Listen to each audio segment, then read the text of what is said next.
Kevin Jackson Radio Show. Whatever you are worried about right now, at this moment, whether it's something that's bugging you this moment or it's in the future, let me tell you something. Good, solid conservatives listening to the Kevin Jackson Show, disregard your worry. kjradio.com is where you can find out more about the show. Listen to it anytime you want, 24/7. If you ever want to feel good about what you are as a conservative in America, just go to that website, kjradio.com. Now, why am I telling you to disregard your worry? First of all, I tell you this because you likely believe in a higher power. There's no reason to worry. The whiners used to say, ain't no need of worrying what tomorrow's gonna bring. It'll be all over in the morning. And that's true. See, God he's ready to just take it and say, psst, be done with it. You want to know why? Because you understand your significance in the world. You understand that whatever problems you may face, somebody's had them before. They've battled through them. And also, you are on the side of righteousness. You're not looking at worry the way the left looks at worry. When you have no core, when you have no basis, no foundation to fall back on, worry, it consumes you. Don't you worry. Democrats are far more worried. I don't care how big your worry is. I can't pay my bills. I can't get my baby that milk. I can't, whatever it is. If you are a conservative, I promise you, the Democrats are exponentially more worried. It reminds me of the saying Einstein used to say about math. He says, don't worry about your difficulties in mathematics. I assure you, mine are bigger. See, he was working in higher math. It didn't matter. You were like, man, I can't get to this calculus. I just don't understand. And Einstein's going, no problem. My mathematics problems are much bigger than yours. Let me tell you what the Democrats are going through right now. They're worried about what's due to come. What else don't they know? Isn't that what people worry about when they've done some bad things? It isn't what you know. It's what you don't know. That's the thing. That's the specter. That's what the Democrats face right now. Every day. What if I told you guys? January, by the way, Happy New Year. January 1st, 2018, I told you this will be the worst year for Democrats in the history of that wretched slave-promoting party. They are going to get found out for who they are. They have not changed one iota. They are the most racist, sexist, homophobic, you name it, group on the planet. They've wanted you to be called that, and we are finding out who they are. And you know what we do? It's drip, drip, drip, drip, drip, drip. It's that noisy faucet that you can twist as hard as you want. Drip, drip, drip, drip. It's still going to come out because these people are unscrupulous. Julius Caesar said, as a rule, men worry more about what they can't see than what they can. That's a truth. A truism. You don't know what's going to get you. Criminals go out, they do the crime, they go, okay, did I do this? I did that. I had my piece of paper. I wrote it all down. Here it is. The paper. What'd I do with the paper? I'm not, what'd I do with it? I'm not sure. And then even if they have the paper, they go, I left something out. They anticipate that they're smarter. I don't know how many times I've watched these cop shows and they say, yeah, the guy was brilliant. You know, he's a genius, Kaczynski or whomever. But you take the collective minds of people who are very smart, and they will do better than that genius when it comes to uncovering something you left. No matter what it is. It could be a hair follicle. It could be a piece of DNA from something. Who knows? You dropped a booger that you weren't aware of, and they got you. And this is where the Democrats find themselves. And let me tell you, folks, it now points to the highest office in the land, the guy who they've been trying to protect at all costs. Why? Because they invested so much in him.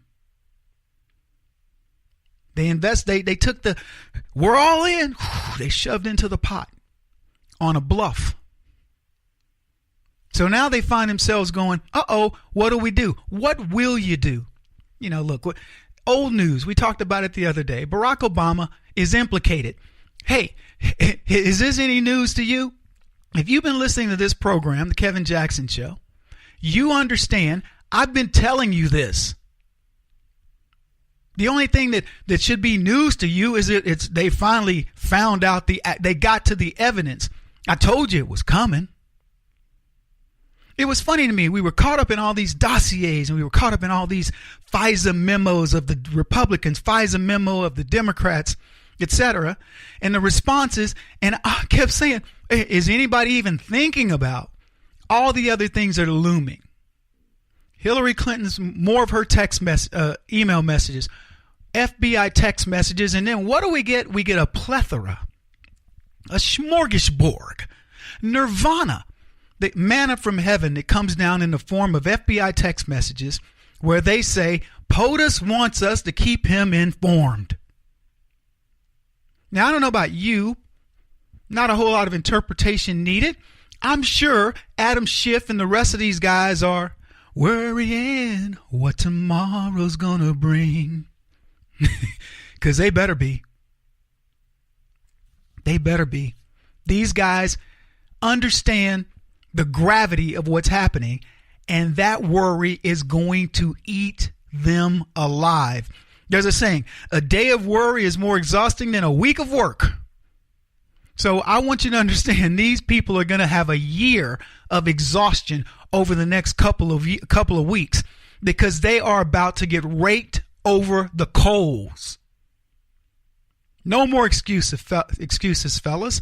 You have been caught to the highest level.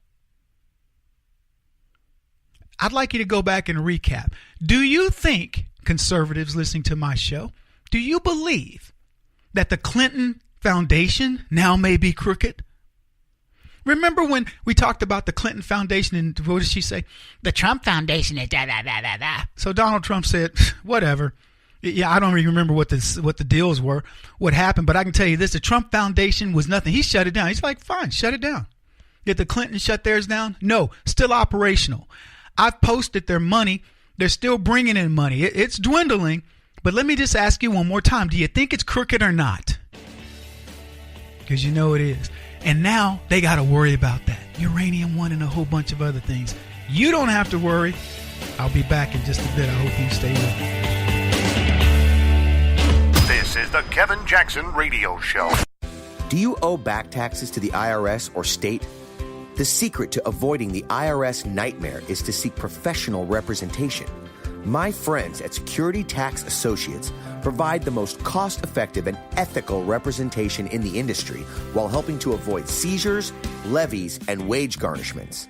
Security Tax Associates is here to ensure that the appropriate steps are taken to permanently eliminate any possibility of future tax burdens once and for all. For a free, no-obligation consultation, contact Security Tax Associates, 844-779-4177. That's 844-779-4177. 844-779-4177. Or visit them at securitytaxassociates.com.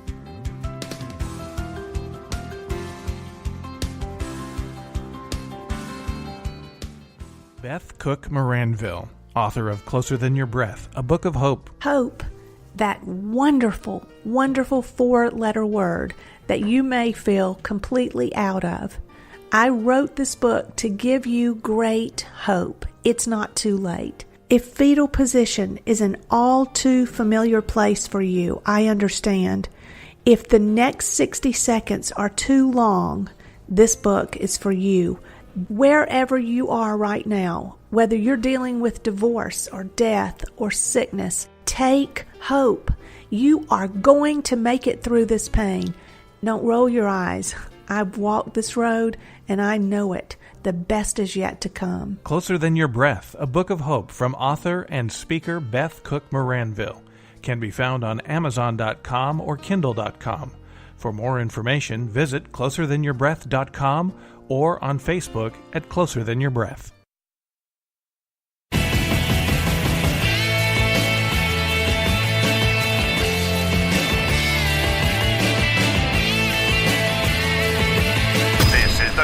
Jackson Radio Show.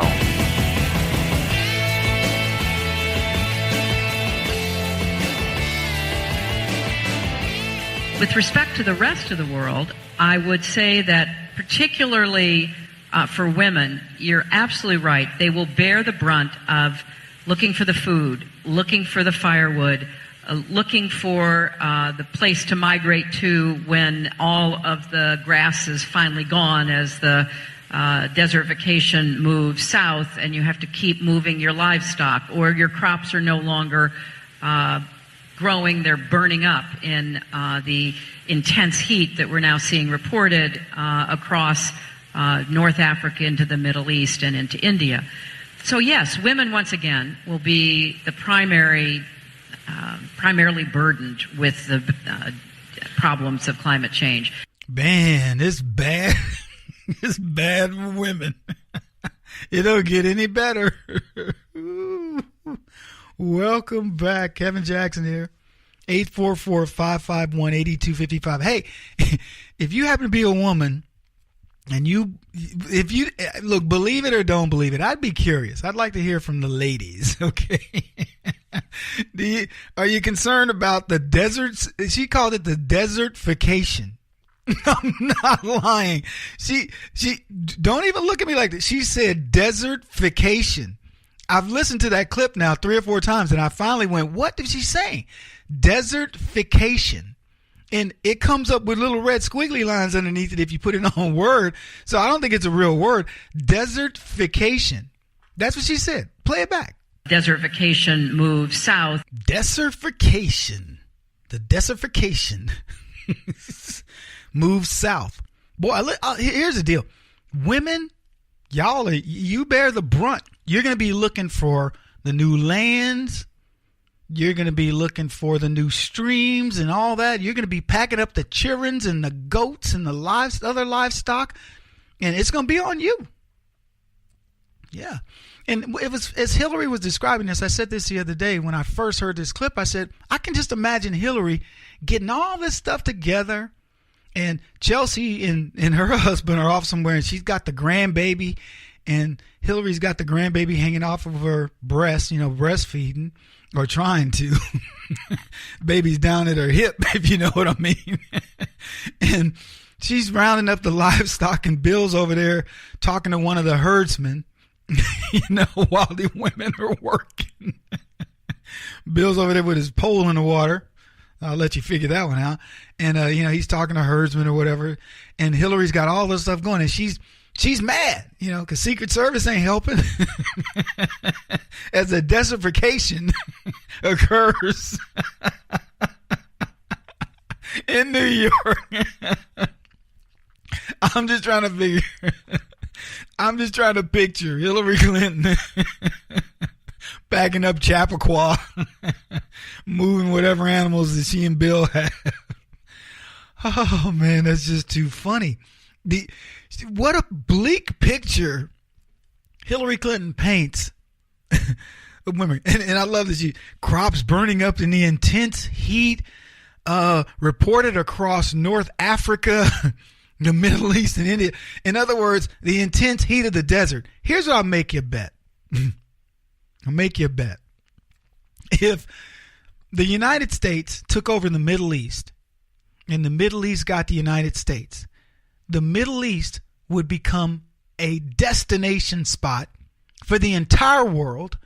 It would be amazing. It would thrive. I said the same thing about Africa. Give the United States Africa. Give Africans the United States. Nobody would want to visit the United States. Mexico would be mad as heck. Canada would be going, who cut this deal? Because we could turn it into something. If the freaking Middle Easterners were to stop fighting and practicing that stupid religion of theirs and decided, you know what, we're going to put our efforts together. We're going to build a prideful economy and make the Middle East first again, whatever, then they would have a beautiful place to live. If they took the Trumpian approach, it would be amazing. People would come visit. We would have good, relationships together. We would trade and yada, yada. It would be good. They won't do it. They prefer the desertification. But it's funny to hear Hillary talking about all this burning up in the intense heat of the desert. Hillary, hey, history lesson, geography lesson. It's the desert. And you know what? If they were smart, they'd say, well, let's figure out how to tap into underground aquifers. Some of the desert lands, believe it or not, are close enough to oceans where they could build desalination plants and take the salt out of the water. They could irrigate. Some of them are close to river systems like the Nile. It's right there. It runs right through Egypt. It runs a long way. It's one of the largest river systems. I'll get it out. River systems in the world. Do it. What are you talking about? Oh my goodness. I look at Arizona. It's a desert. LA, it's a desert. Desert destination spots. Palm Desert. What's the other one? Desert Palm, whatever. They're desert places, but people go all the time here in America. They fly out to go to Phoenix. They love to be there. They love LA. I mean, other than the smog, what's Hillary talking about? And then this idea that women are going to bear the brunt of global climate change. How so?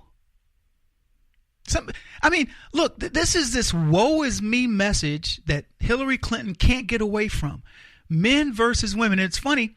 Biden talks about the idea that we're the separators. We're the people that divide. Look, I say to women, come join the rest of the human race. Don't lead with your genitalia. How about you just lead with how good you are at something? I never forget Sandra Long, one of my engineering class members. One of the smartest women I've ever seen in my life. I remember watching Sandy design computer programs and do things, and I would marvel at her. I didn't think of her as she's a smart chick. I just thought, wow, what a great engineer she's going to be. It turns out she was a woman, which was unusual in engineering and computer science, but it was just a marvel to watch her work. And I think about her to this day. Brilliant girl. And she didn't lead with sexuality. She led with, hey, we got a program to work on. Anybody want to be on my team? I do, Sandy.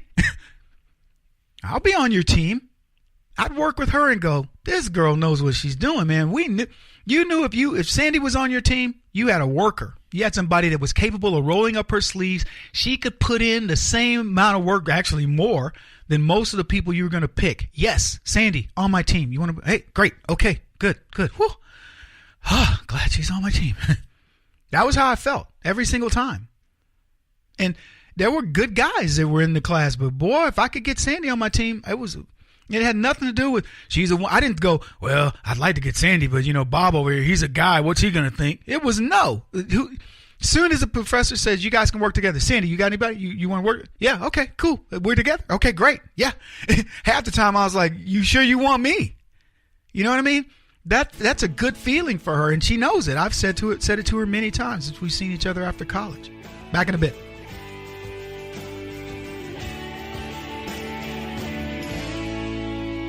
This is the Kevin Jackson Radio Show.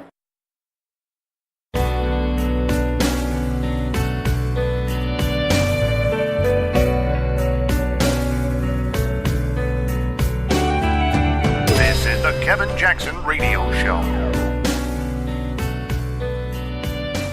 I was here just a few months ago. I spoke at the West Virginia Chamber of Commerce. Senator Manchin was there. I looked him in the eye, and I told him, I said, Joe, the people of the Mountain State are counting on you. And I said, let's get this tax cut done together. But Joe voted no. Joe voted no to give working families more of your hard-earned money. Joe voted no on tax cuts for job creators and on expanding the child tax credit, giving you your first $24,000 in income tax-free, real breaks for families in West Virginia. Joe voted no. But it's not just the tax cut.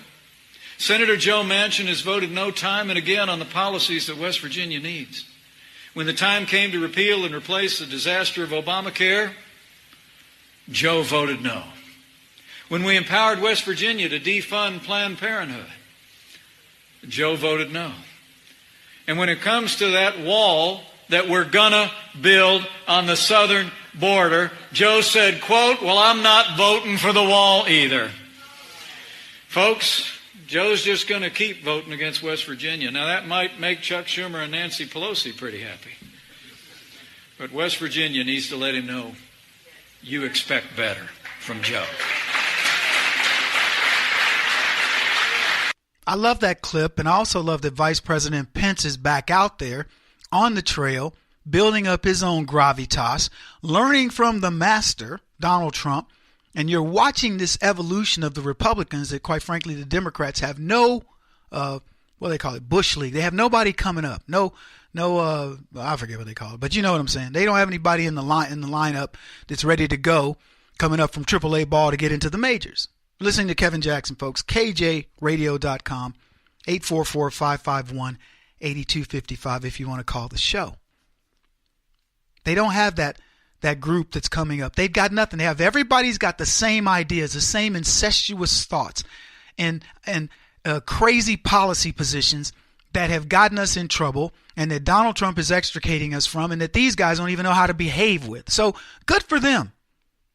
But the reason why I play that is to show you how big a trouble the Democrats are in. Manchin wants to now appear to be Republican.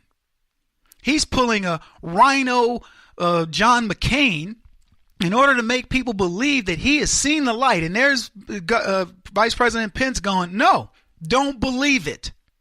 West Virginia, he lied to you. He does not support us. He's now a Johnny-come-lately. Why? Because now he sees our policies work. We need somebody that's an early adopter that sees it from the beginning. Somebody that's got that fire in their belly that says, I understand what you need. You shouldn't have to convince somebody of the conservative way. You either are or you aren't. This is why I always talk about these people that have made this, foxhole conversion into conservatism. I used to be a Democrat, but then they made me mad and I switched over. Really? What did it take? Your lack of history? Your lack of observation? What? I'm not mad at people for doing it, but don't try to... People canonize these folks. A good example, Sheriff Clark. I like Sheriff Clark. I mean, I've been at a couple of events with him. He doesn't speak to me. It isn't, and I don't think it's anything intentional. He's just kind of, quite frankly, a bit egotistical, in my opinion. He wants to be around those that can elevate him. Well, good for him. But he's a former Democrat, and I've never been one. I don't have to make any apologies for, this is what made me finally come to the conclusion. I've been staunchly conservative since I had my first thought that I can recall. I'm talking about, 7, 8 years old, where I became, came of age, so to speak, knew who I was, and I've never, ever considered going to that side of the aisle. Not once. I'm not getting mad at people for it, but I'm just saying that's the facts. You're watching these people slowly come over. Some are coming over, and I'm glad we get the Sheriff Clarks of the world. One of my guys, Christopher Harris, he grew up Democrat. Daddy was Democrat, whatever. Saw the light, boom, made the conversion. Now he is a holy roller for conservatism. Good for him. But the reason why I play this is I played that clip and talk about Manchin and others is I want you to understand people are seeing this. It's no longer a guess on do conservative policies work. They use all these things, voodoo economics with Reagan, trickle down economics, Reaganomics. They give it all these names, these scary tactics to scare people off. And Reagan, being a governor and understanding politics, he played the game a little bit, and we canonized him, rightfully so, because he was able to deliver a message that put them on kilter, off kilter. But we have somebody that's greater than Reagan, not in terms of his speaking ability about it, but in terms of his actions. And I'm watching this guy convert people, transform people.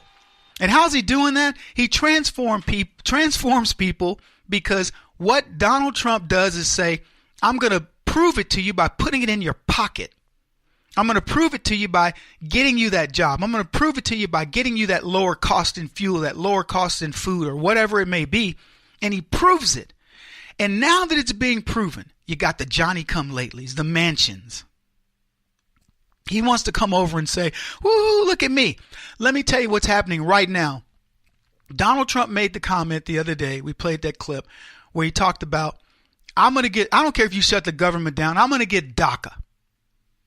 And he says, and you know what?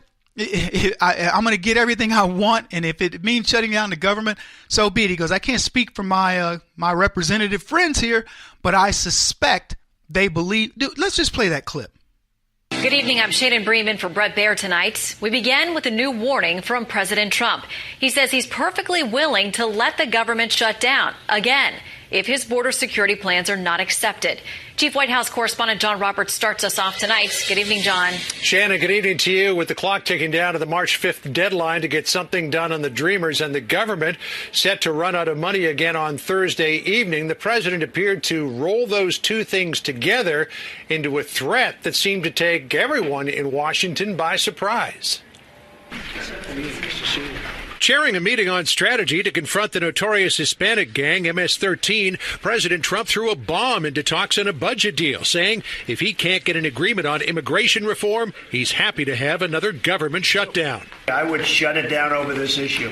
If we don't straighten out our border, we don't have a country. Without borders, we don't have a country. So would I shut it down over this issue? Yes. I can't speak for our great representatives here, but I have a feeling they may agree with me. See, that's the part I really like, where Donald Trump says, I have a feeling they may agree with me. Welcome back, everybody. Kevin Jackson here, kjradio.com. It's the Kevin Jackson Show.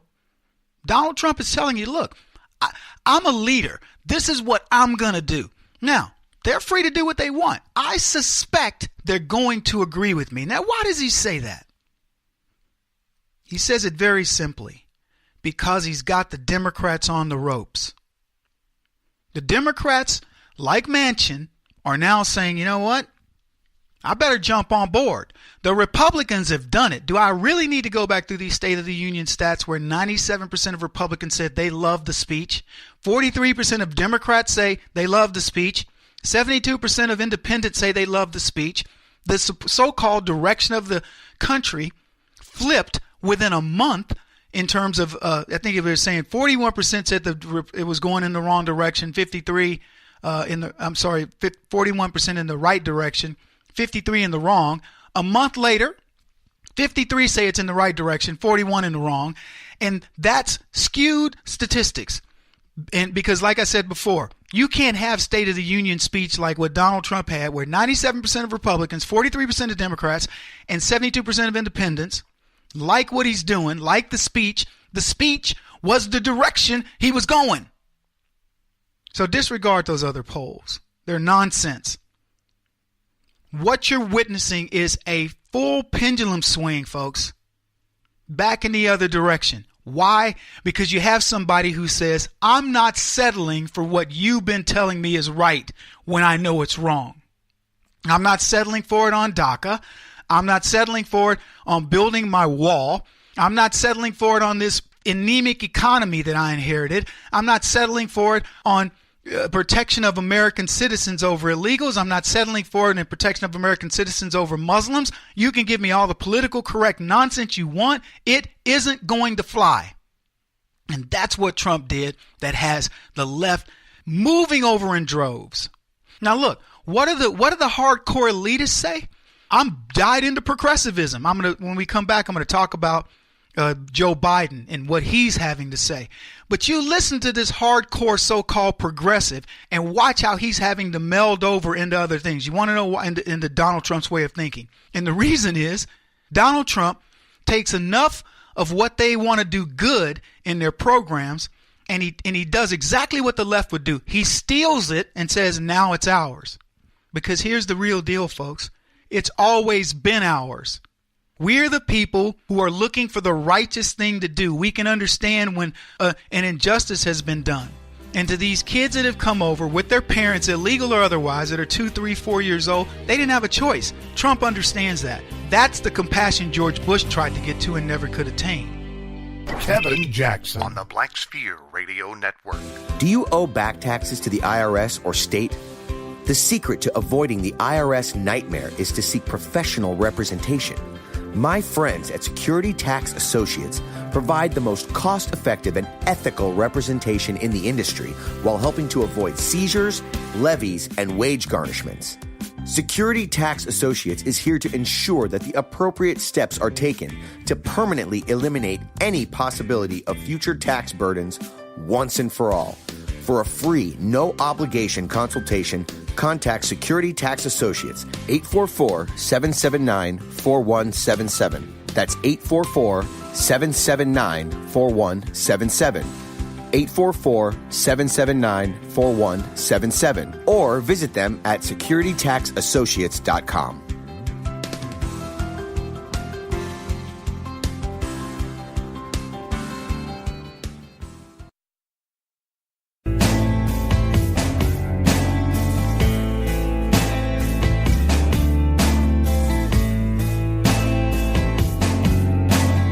Putting an end to identity politics. This is the Kevin Jackson Radio Show. Are we heading down a very bad road, or do you think this all ends well? Look, when when the president first got elected, I got heavily criticized for saying I hope he succeeds because America succeeds and the president succeeds. And I found myself first bemused, thinking that maybe these were just over-the-top gaffes that were going on. But now I've gone from that to I'm genuinely concerned. There's two things that have popped up, Chris. One is that this naked nationalism, that it's now us against them. As Richard Haas says, there's three ways countries lose their ability to influence the world and lose their power. And one of them, which is advocating that power. We're advocating our responsibility around the world and putting everything in terms of us versus them. The second thing that combines with that is this phony populism. This notion that the way in which the only reason you have a problem is because of the other. It's because of that immigrant or that minority or because of someone else doing something to you. And so this president spent his entire time since he's gotten in office trying to divide the country instead of unite the country. And as I said, I am more optimistic about the chances for America in the 21st century than I have been in my whole career. We have the most advanced universities in the world where all the research comes out of. We have the most productive people in the world.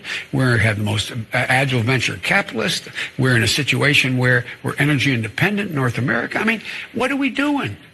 We're not talking about any of the things that really matter. And all he seems to be trying to do is undo everything President Obama has done.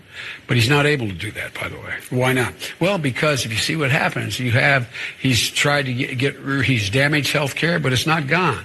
He has gone after the Paris Accord, but you see mayors and governors and local leaders getting together and making sure that it doesn't have the effect that he intended it to be. You find us in a situation where, there are millions of people still have, as I said, health care and preventive care. You find ourselves in a position where the education system is actually getting better and better, even though now there's a full-blown attack by the Secretary of Education on the things we put in place. He can't undo it all. He's hurting it. He's slowing the process. But most of all, we're missing an enormous opportunity to change the life for middle-class people. Welcome back, everybody. Kevin Jackson. It's the Kevin Jackson Show. I actually thought that clip was Biden agreeing with the president's approach on DACA. But this one's just as good. So your screw up over there actually did okay.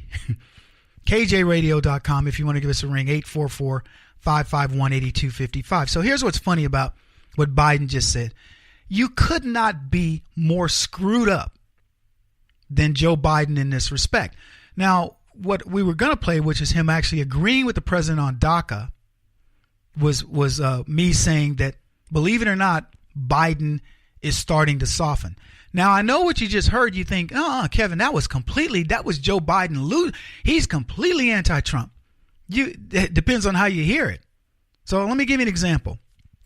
He said, when the president succeeds, America succeeds. That's what he said when President Obama. We have to, when the president succeeds, we all succeed. And he says, and then there were these over-the-top gaffes. That's what people kind of looked at it. But he goes, no. He says now he wants to theoretically back off of that by saying, I can't say that anymore. Because two things that popped up during the Trump administration One, he said, is naked nationalism. Now, I want you to understand the Democrats want to run against President Trump, against nationalism. The idea of putting America first. Now, they've done it once and they've lost, and they did it. They lost after stacking the deck with the FBI, FISA courts, and all these other people trying to get rid of Trump with their coronated candidate, who Joe Biden himself has said is better than Hillary Clinton. And Joe Biden, in positioning himself to run against Donald Trump in 2020, says naked nationalism is a negative thing. America first is a negative thing. Make America great again, a negative thing. Then he quotes some guy and he says, the one thing that you can understand that is the fall of a nation is when you abdicate your power. So Joe Biden indirectly believes that we've had that power over the last 8 years with Barack Obama, and we've advocated it because we put in a system that he called us versus them. I don't know what other way to describe this us versus them except to say I don't think Germany really cares about how well America goes. We could even go this far. We could say that the EU, the European Union, where does that include us? The EU is a bunch of nations across the pond who said, you know what? We're not as strong individually as America, but if we get together, maybe we could be as strong as America. To put it in golf terms, we have this thing called the Ryder Cup. It is America versus the rest of the world. That's what it is. Does America complain when the EU gets together and says, we're going to do our thing? Did Americans go, wow, look at that. You've got France and Germany and Sweden and all these countries trying to get together as a European Union. Shame on them. Where are we in it? We say, congratulations, do the EU. You know what happened with the EU? Britain goes, we want out. I guarantee you, if Brits were part of what America was building, they wouldn't be Brexiting. I can guarantee you that NATO, which was built around the United States, there's not a country in there that would stay with it if the United States left. The United Nations would not exist if the United States pulled out. So what are you talking about? We set the standard for nationalism. He went on to say this: phony populism. Phony popularism. Yeah, that's it. Populism. Meaning that all this love of Trump, this love of his policies, because I'm going to tell you right now, I don't have a love of Donald Trump. I respect him. I don't have a love of him. If Donald Trump screws up, I'll talk about it. End of story. For those who used to say, Kevin, where were you when George Bush? I wasn't doing this. Once I figured out what was going on, and I've said publicly and many times, George Bush sucked as a president. There were a couple things he did right. I think his response to 9/11 was spectacular. The follow-up stunk. His fiscal policy stunk. The fact that he's a rhino that made it appear as though he was a conservative, it was horrible. It ruined the country because it led to a real, quite frankly, a devastating president after that. But the fact of the matter is, Donald Trump, we won't be saying he sucked. Will I agree with everything he's done? Absolutely not. But this idea that it's phony populism, that is exactly what's gotten the Democrats in trouble. But then it gets really interesting. He says, you can't be making people believe that the only reason they have a problem is because of that immigrant or because of that minority. I love how Joe Biden twists that argument. The people who voted out Barack Obama and the Democrats and voted in Donald Trump were the average Joe Americans of all ilks who said, you know what? Men said, you're not going to make me believe that I'm the reason a woman can't be successful in America. White people said, you're not going to make me believe that black people can't be successful in America because of me. And I can go down the line. Straight people say, you're not going to make me believe that gay people can't get what they need out of this country because of me. And everything else. If there was anybody pitting, groups against other groups, it was the left. But Joe Biden wants to spin it. What he's saying, and this is the way you have to understand this, folks, Joe Biden is telling you the truth. except he's putting it in the other speak. What have I told you about Democrats? Come on now. I told you what they tell you is what they believe about themselves. Joe Biden knows what they do. They divide. He says, I'm more optimistic than I've ever been. Advanced research, energy independence. Where's that research and energy independence coming from? Barack Obama, who wouldn't drill in Anwar, who wouldn't allow offshore drilling, who wouldn't do the pipeline, whatever it was called, that was coming from Alaska. Are you kidding me? We gotten our energy independence in spite of the left. The research that he touts doesn't come from the universities and think tanks. It comes from corporate America. They're the ones who fund these universities and these think tanks. They're the ones who invest in that. And then he talked about undoing Obama. He's not undoing Obama. Yeah, he says he damaged health care, but it's not gone. No, he improved damaged health care. Again, think about how they understand things. He talked about the Paris Accord. Donald Trump took us out. We are now not burdened by that nonsense. And he's saying, oh, but the state governors and all that. Continue to fight. Watch what happens as that money moves from California and these over-aggressive states. And then he had to come back to health care and say preventive care. It's done nothing for preventive care. He knew that. And then he claims that education's better. What a joke. He won't stop until he's the top-rated radio talk show host in America. What kind of weird competitive freak are you? This is the Kevin Jackson Radio Show.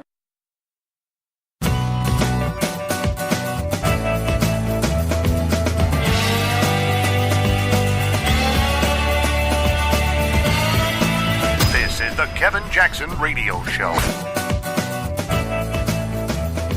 Or it all goes back to where it was and worse. Oh, but did we catch them in the act or what? You know what I'm talking. Oh, did we catch them in the act? They are very embarrassed. They never thought they were going to get caught. We caught them. Hey, we caught them. Oh, it's so much fun. We're like the great sleuth. Oh, we caught them all right. Welcome, everybody. Kevin Jackson here. It's the Kevin Jackson Show. kjradio.com. Glad you guys are with me. There's a saying, when you control a man's thinking, you don't have to worry about his actions. Slavery proved that. Think about it. There were no walls. There were no fences with what they call a razor wire up to keep slaves in. None of that. Very few slaves left the plantation, escaped the plantation. And the reason was very simple. Even though they ate poorly, they were treated poorly for the most part. Well, I shouldn't even say that because that's not necessarily true. They weren't treated poorly, but they weren't treated as well as the master. But they stayed. It was 3 squares and a place to stay. They had jobs to do. They knew what they were supposed to do. They did it every day. And, you know, if things were good and everybody was happy, things went, you know, they'd stay. And occasionally you'd have a runaway slave. Somebody would get it and go, you know what, this is stupid. You know, they're treating me poorly, whatever. And let's face it, there were plantation owners who were very bad people. And there were plantation owners who really felt like slaves were family. I know people get mad when you talk about slavery as if it was, you know, something not as bad as everybody puts it. It wasn't always as bad as everybody puts it. That's just the truth of it. How bad are you going to beat somebody that's out doing the work for you? Pretty much. You know, you got to maintain a bit of control. So I'm sure there was that element to it. No question. And society built that scare tactic into it, like, oh, you don't have any rights. You can't go against this white man. But there were many of these white folks that relied on these blacks and said, you know what? Don't be mistreating them. So I don't know the statistics. You know, you go read something. I'm sure somebody, Kevin, it was horrible. 90% of slaves was raped and whatever. Yeah, maybe. I don't believe that to be the case. We raise cattle. And they thought of slaves as cattle. I know people are already going, ooh, Kevin's about to compare black people to cattle. Yeah, that's what they compared us to. Now, I'll ask you this. How bad would you treat the animals that are going to make you money? If you got milk cows, did you go out and beat them or did you go out and milk them? They milked them. They milked black folks. We picked cotton. They needed it picked. They said, you pick cotton. When it gets to the gin, everybody does well, blah, blah, blah. We make more money. We feed you better. You know, and it's a terrible manufacturing plan. No question about it. But it is what it is. So don't get all into your head. Oh man, slavery, because that's what they want. You hear slavery, you're supposed slavery. Yeah. It was the manufacturing of the South. Bad as it was. I didn't like it. I'll tell you this right now. You can't make a slave out of me. I already told you that. This black man will never be a slave. Never. If I lived another 10 lifetimes, I'll never be a slave. Not with what's inside of my head. If I have this brain, I will never be a slave. When you control a man's thinking, you don't have to worry about his actions. That's where I started with this. The left have done this. They've re-enslaved America in a different way. And this is what's cool about it. If you like this type of thing, if you're into the psychology of it, we're willingly gone there. White folks are slaves. You people are, hey, Kevin, I'm not a slave. I would never, I understand you. I can relate to you. I'd never be a slave. And I say to you, white man, whoever just said that to me, because I heard you subliminally, you're a slave right now. Kevin, I couldn't say the things that you say. Really? Because you got what? A master that's telling you what to say.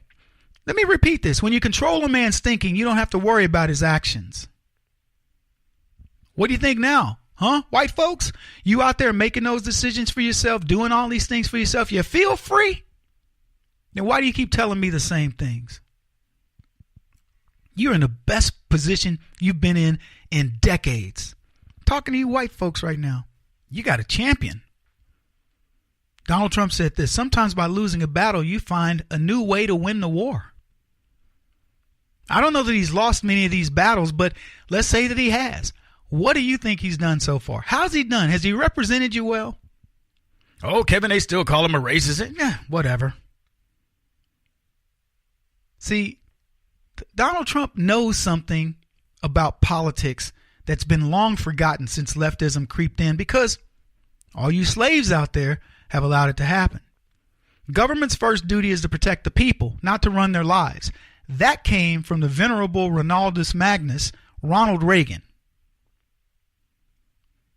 James Madison said, if men were angels, no government would be necessary. You see any angels in our government? I see a white knight, but I don't see any angels. The closest thing to an angel would be Donald Trump. And for those of you who are thinking of an angel as this, winged being that was very cherubic and very nice and all that, you don't understand. You better go read your Bible. The angels they did God's dirty work. They would smite you down. Pow! They go to battle. That's what an angel was. So yeah, in that regard, Donald Trump is an angel. Will Rogers made the comment one time. He says, I don't make jokes. I just watch government and report the facts. That's exactly what we've been doing, folks. I don't do anything special here. I don't even have to be funny about it. I don't have to be clever. This is what we've come to in this nation, where government has become a joke. And by the way, Will Rogers is a lot older than I am. We're talking decades ago, he made that comment, and it still applies today, except it applies exponentially more. I think about all the criticism of government back in the day, and I think to myself, these guys thought they had it bad then. Can you imagine? What have we uncovered? What do we now know about a government that's supposed to be by the people and for the people that isn't anywhere close, that will absolutely rain on your parade in ways you've never even imagined? It's ridiculous, folks. And all because you've been enslaved. You've been taught how to act, how to say, what to say, how to be. The political correct nature of things. Anyway, I've had the opportunity to get out there and speak more to folks and all this, and I'm so enthused to get out there and interact with you guys and let you hear a different point of view. You guys hear it on the radio show quite often, but I'm out there helping others as well. Listen, we got a lot coming up. Sweden has an interesting story. It's gonna blow your mind, the story I'll tell you next. Keep it here. You're listening to Kevin Jackson. This is the Kevin Jackson Radio Show. Do you owe back taxes to the IRS or state? The secret to avoiding the IRS nightmare is to seek professional representation. My friends at Security Tax Associates provide the most cost-effective and ethical representation in the industry while helping to avoid seizures, levies, and wage garnishments. Security Tax Associates is here to ensure that the appropriate steps are taken to permanently eliminate any possibility of future tax burdens once and for all. For a free, no-obligation consultation, contact Security Tax Associates, 844-779-4177. That's 844-779-4177. 844-779-4177. Or visit them at securitytaxassociates.com.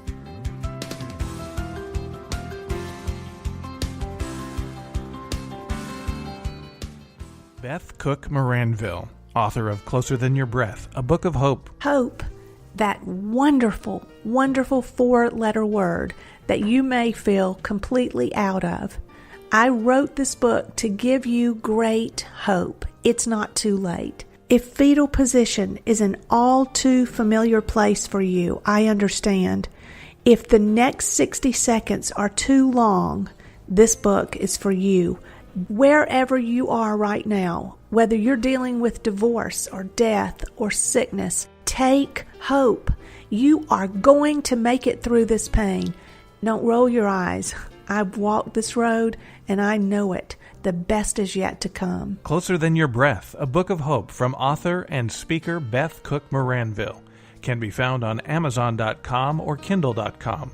For more information, visit closerthanyourBreath.com or on Facebook at Closer Than Your Breath.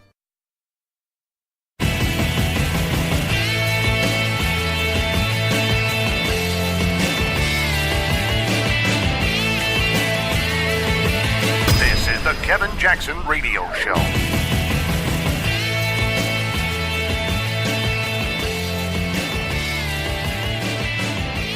What's up, everybody? Kevin Jackson here. Things move fast in the crazy world of leftism. And this next story about Sweden is going to leave you mind blown. Mind blown. First of all, Sweden gives returning ISIS jihadists welfare. Did you hear what I said? If you return from fighting jihad in your country of choice, Sweden brings you back in and says, hey, come jump on the welfare system. But, I mean, that's bad enough, right? You would think, okay, Kevin, so you're going to talk this next segment just about that, the craziness of that idea. Nope. Gets even crazier.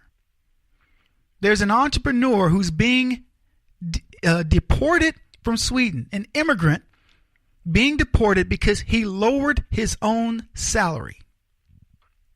This guy's in the south of Sweden. He took a pay cut to save his own company, and he's been handed a deportation order by the Migration Agency of Sweden, who says he's in breach of the collective salary agreement rules. I'm going to stop there and let that soak in for a little bit. An honest, hardworking immigrant to Sweden, Hussein Ismail, who came to Sweden from Lebanon in 2014 to continue his work in his company, which he co-founded remotely in 2011. Here's what he said. In the beginning, I was helping from abroad until we reached the point where I needed to join physically. Because of the demands of the job, that's why I moved. We started expanding, then until we reached the situation we are into today. He says, I've been involved in 3 other startups in Lund, of which I'm co-founder and part owner. So this guy's an entrepreneur. You see him standing next to the equipment and the things that they use, and he's just like sitting here going, what's going on here? The company celebrated expansions to grow, quote, 10 times bigger than it currently is, including moving to a new location in Lund's Science Village. But in order to reach that point, they had to make sacrifices. During a period of economic turbulence in 2015, Ismail decided to give up some of his pay in order to get his firm through the rough patch. The decision worked in the long haul because it allowed the company to grow, and it actually has done very well. It's grown to where it is right now.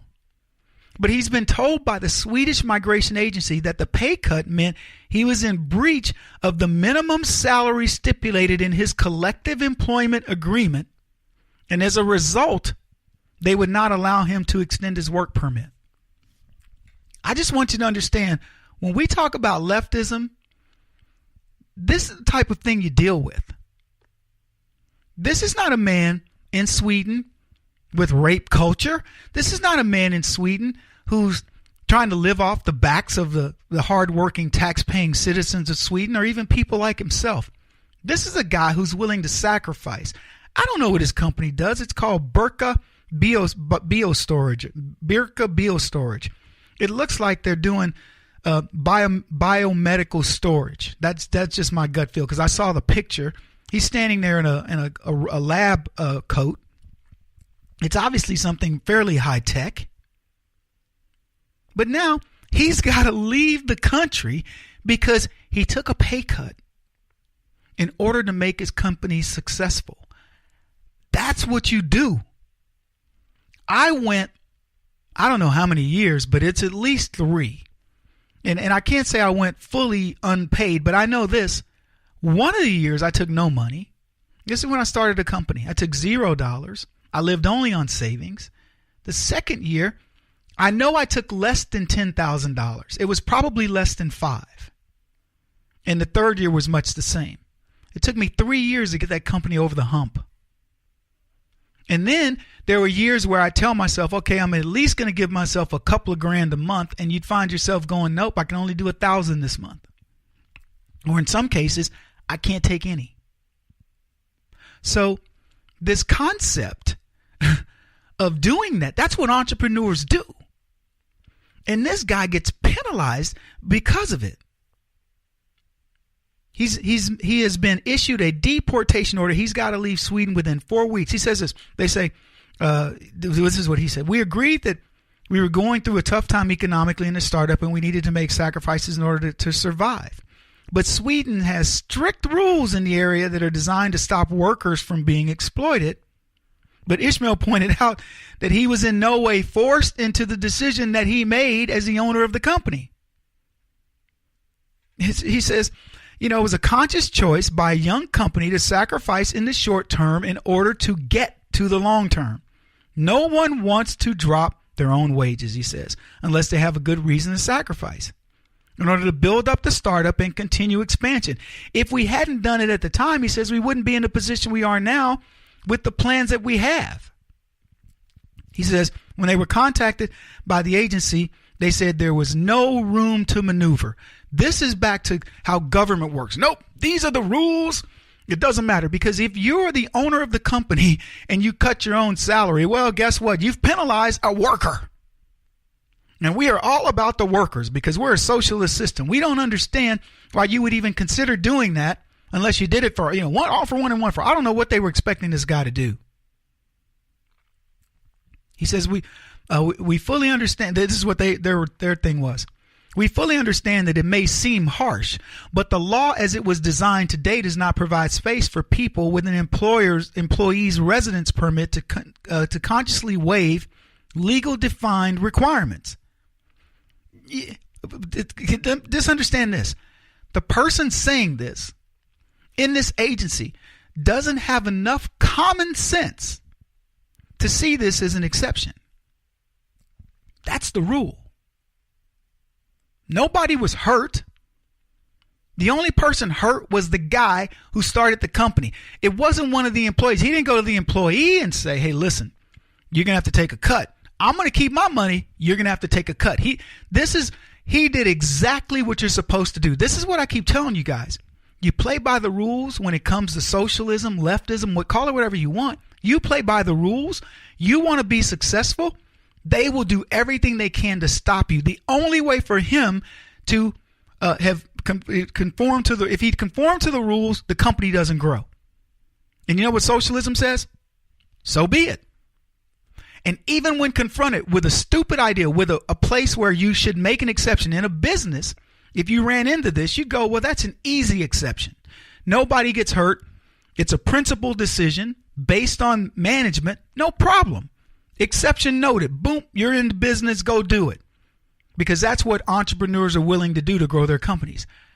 I'll tell you what, we would love to have this guy in America. Can I speak on behalf of Americans and tell you that this dude should be here? I would gladly accept this, what's his name, Ishmael something? I'm not worried about him. But Sweden's willing to pay jihadis coming back from war, potential jihadis against them, rape culture people, but they want this guy out. It's crazy.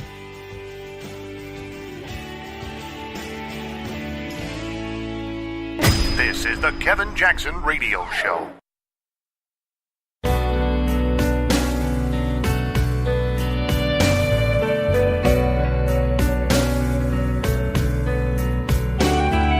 This is the Kevin Jackson Radio Show. Yes, I used to be a Democrat. Used to be a Teamster. And I worked at the docks at San Francisco Bay. And, you know, in the old days, it was, you know, we're all Americans. You know, so the liberals win when, you know, and the conservatives win, goes back and forth. But, you know, everybody is supposed to have a voice.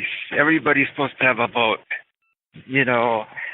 And, okay, so we lose one. I have to live with the majority, you know. The winners for the time being. But now, this whole thing with Hillary and the Democrats, you know, they're not acting like Americans. They are acting like criminals. I mean, you know, the lost Texas and all those texts, was it 30,000, and then the you know, the nuclear material to the Russians. They're the ones that was, you know, dealing with the Russians. In the 50s, they would have been traitors. But, you know, and then to out and out lie.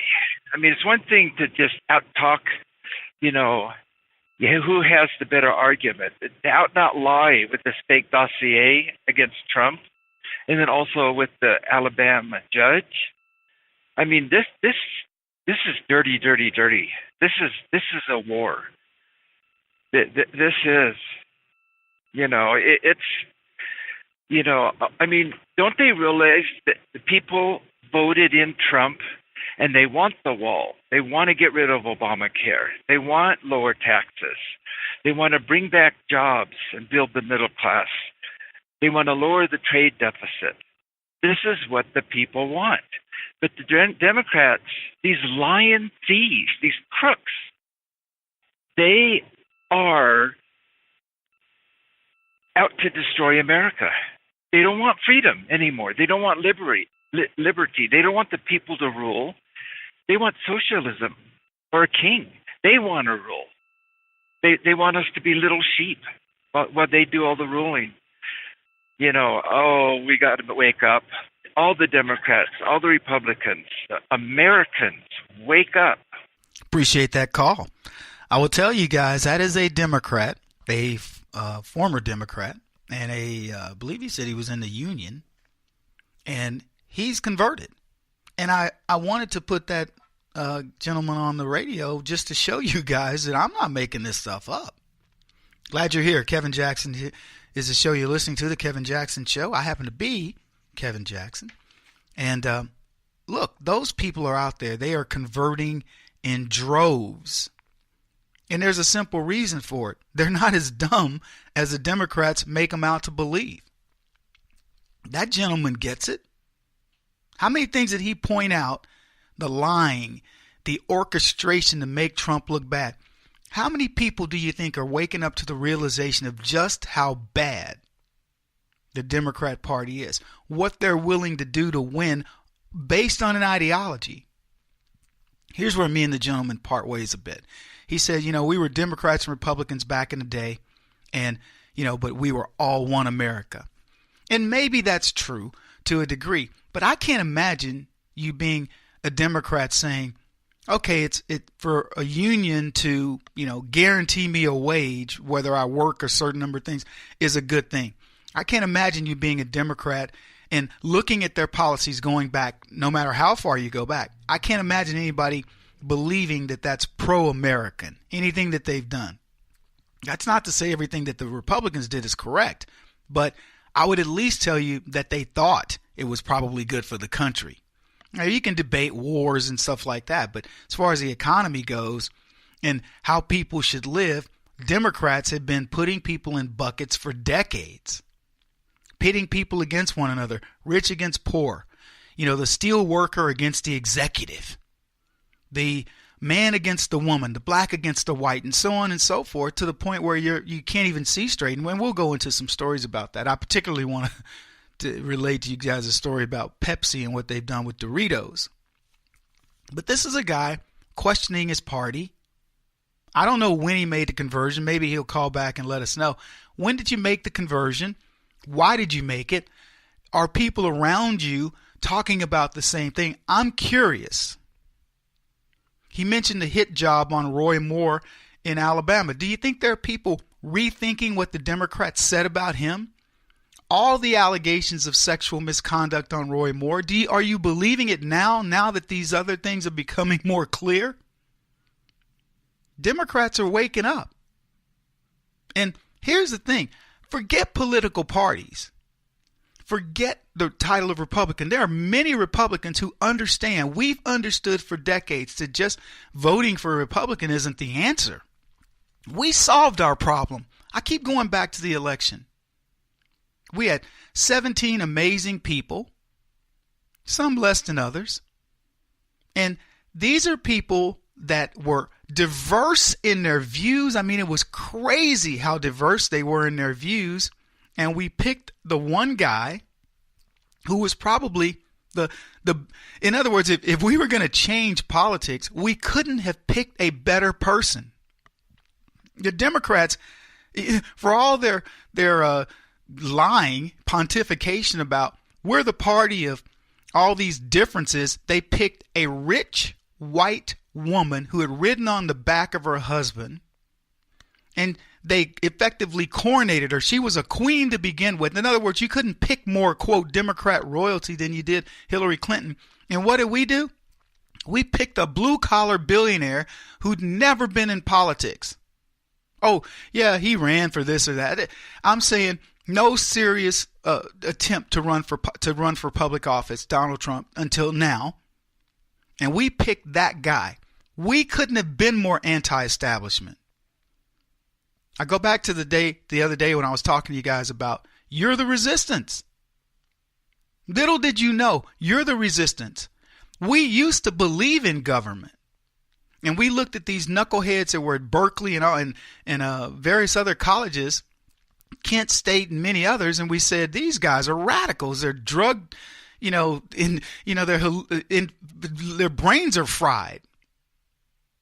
Holding hostages and things at colleges. Even Eric Holder was one of those people.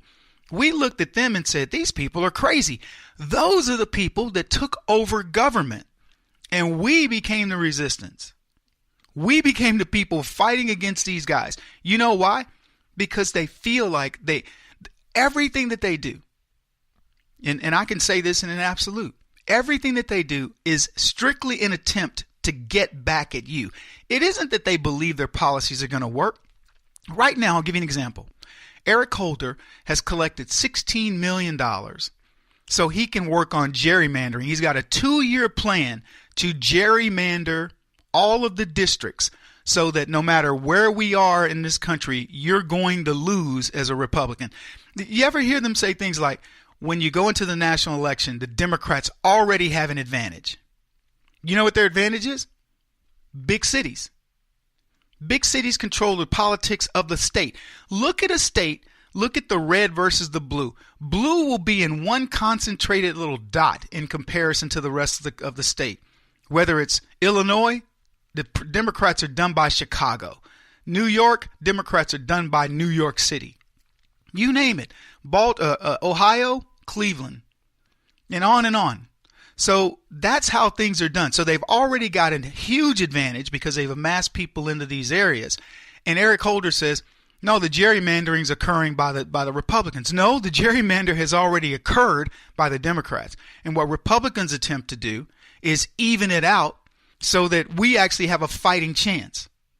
Right now, Eric Holder has collected $16 million so he can start going in and focusing on gerrymandering everywhere we have a foothold. And unless somebody counters that effort, he's going to be successful. Let me tell you, I know there are rich, very wealthy people that listen to this program, and many of you follow my work, and you want to help. You better absolutely get behind what we are doing. Now, luckily for me, I mean, there are a lot of people who are, but we've got people calling now saying, what are we going to do? What we've got to do is we've got to get black folks, when they believe they've gerrymandered a district, I want you to think of what the Democrats do. They say, let's bring in more black people. Okay, great. Bring them in. And then my team goes in, because we've already helped Donald Trump double his black support. That's what my team has done. I've already told you guys, Donald Trump, whatever his number is, by the time it's time for him to get by the end of 2018 for this election cycle, and certainly by 2020, we will get him double the votes for blacks. Double.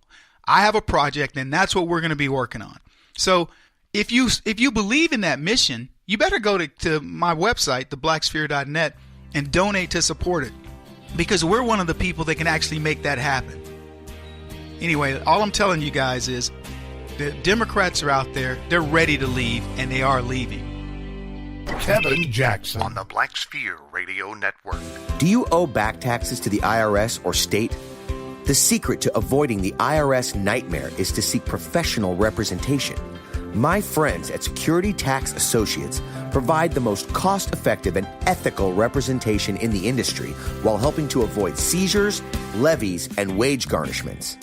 Security Tax Associates is here to ensure that the appropriate steps are taken to permanently eliminate any possibility of future tax burdens once and for all.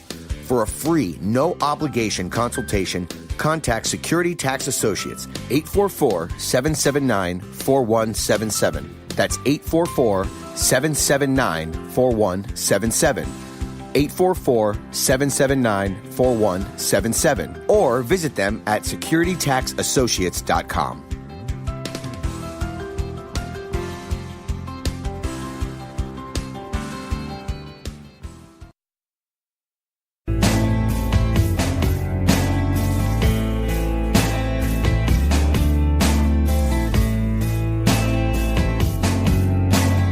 Putting an end to identity politics. This is the Kevin Jackson Radio Show. Boy, what a story we got for you here. Welcome, everybody. Kevin Jackson. It's the Kevin Jackson Show. Pepsi, snack food company, Frito-Lay, right? You know them. My question for Pepsi was, did they miss the memo on gender equality? What in the world? The company announced a new product. I don't know if you guys saw this story. They call them Lady Doritos. Yeah. Did you know this? Lady Doritos. As it turns out, Lady Doritos don't pack the same punch as their male counterpart. No, they're not. Yeah. It all started with a little taste profiling. This is a Pepsi CEO who is a woman. And in an interview with Freakonomics, Pepsi CEO Indra Nooyi commented on the ways that consumer insights about gender differences are driving product development in the world of Doritos. And Nooyi suggested women don't like to crunch too loudly in public. And they don't like to lick their fingers generously. And they don't like to pour the little broken pieces and the flavor into their mouths. So guys, we just right, and we're getting the little dye on our fingers and all that. And then when it gets down to the bottom, because they break, we just turn the bag up and go, and we eat it all out. So the company's answer to this problem that apparently women have had with Doritos, who knew, since their inception, was to come up with a new brand. They developing chips that had a low crunch but had the same taste profile with less flavoring. Those are the new Lady Doritos. Lady Ritos. What do you call Loritos? Well, if the D is for, say, a male appendage, would they be Veritos? Ooh, there's a lot of places you can go with this. Anyway, here's the next thing they said.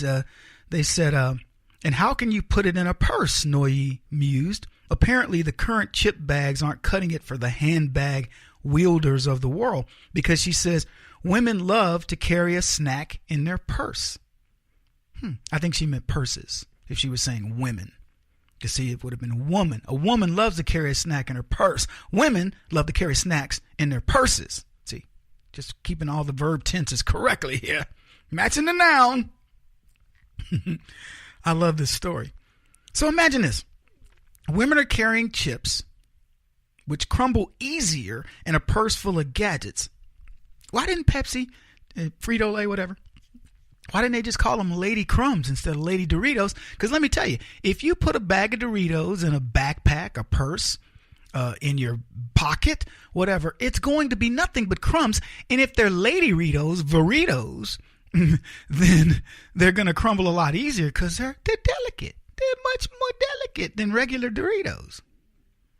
Yeah. For the record, if women are willing to wear vagina hats, I suspect they're not too worried about their Doritos crunch and what it's going to convey to the public about them. That's just me, but I can hear Colonel Jessup of A Few Good Men saying to Lieutenant Commander Joanne Galloway, she was played by Demi Moore for those of you who aren't sure of what I'm talking about, "You can't handle the crunch," as he eats a bag of Cool Ranch Doritos. When she and Lieutenant Caffey went down to Gitmo. Now they should reshoot that scene.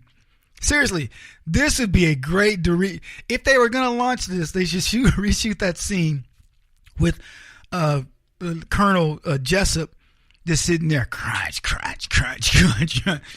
There you are, sitting there with your little chumpity uniform on. Here, carrying that bag of Lady Doritos, Veritos, have Caffey and Lieutenant Commander Joanne Galloway eating Lady Ritos while Caffey's eating those big old honking crunchers, Oh, man, my mind moves in crazy ways. So, obviously, the creation of Veritos, a.k.a. Lady Doritos, creates burning questions. For example, how do you price them? How do you price Lady Ritos? Now, one could argue that less crunchy Doritos are in fact weaker than their male Dorito counterparts. Thus, are they cheaper? Because cheaper Lady Doritos would help balance out that wage disparity between men and women, particularly if Lady Doritos cost 72 cents on the dollar of real Doritos. You get what I'm saying? Because if women go, we only make 72 cents for every dollar, okay, well then have your Lady Ritos. There you go. We've solved the problem, because less expensive Lady Doritos would be fitting, given that the women don't have to work as hard to eat them. They chew easier. There's less work. And the coup de grace for this is women have less to clean up, because these little delicacies don't leave as much coloring on your fingertips. Help me out here, ladies. What are you thinking? 844-551-8255. If you want to chime in on the Dorito discussion, I'd really like to know. Another point to ponder. Can men buy Lady Doritos? Think about it. If men can indeed purchase the lady version of the Dorito delicacy, will men then be man-shamed if they buy them or eat them? These are legit questions. Don't look at me like I'm crazy. I mean, imagine you've got the regular Doritos. What do you like? Spicy nacho? Okay, so you got spicy nacho, regular Doritos right there, and you got spicy nacho Lady Ritos. Now, you're a guy and you're going, you know what? I'm feeling a little tired today. I don't feel like carrying a big, heavy bag of Doritos. Doritos. I would rather have the Lady Doritos because it's lighter. It's going to be easier to chew. It's less expensive. It doesn't leave that nasty. Maybe you're going out and you don't have a napkin or something and you can't wipe your fingers. So you want Lady Ritos. And, you know, you're a dude, but you don't want to lick your fingers. You know what I mean? It could be a little bit emasculating if a guy sees you licking your finger all. Okay? So you decide to buy yourself some Lady Ritos. Are you ridiculed? What if other people see you? This is, to me, this might be the equivalent of having to go get your lady her feminine napkins, right?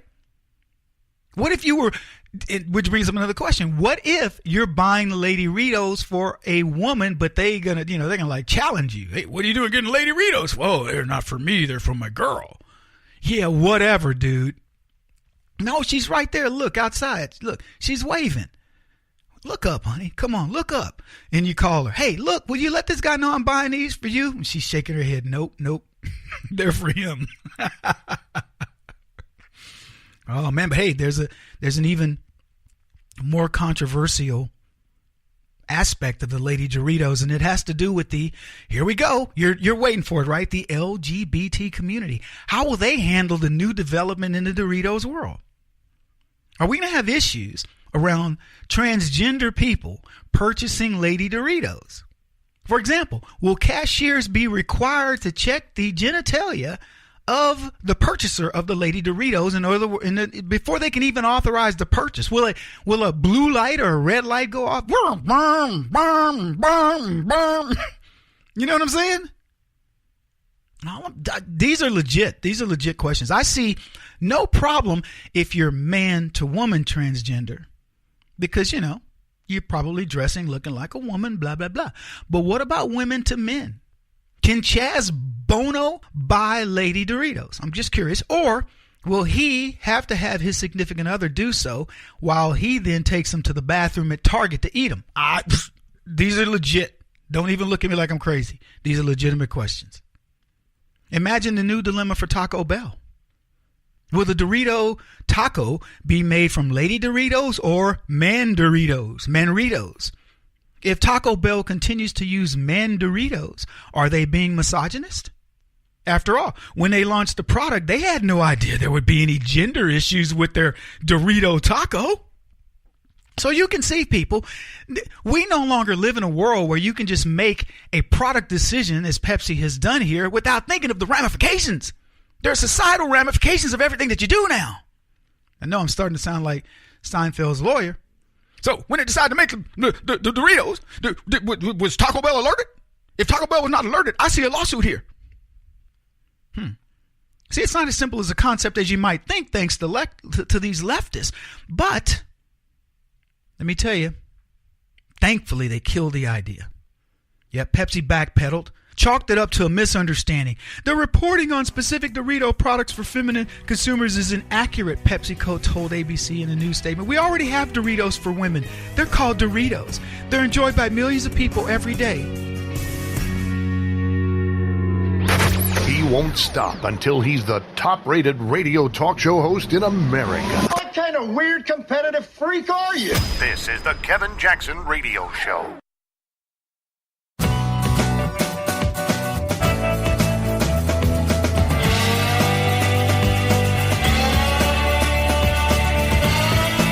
This is the Kevin Jackson Radio Show.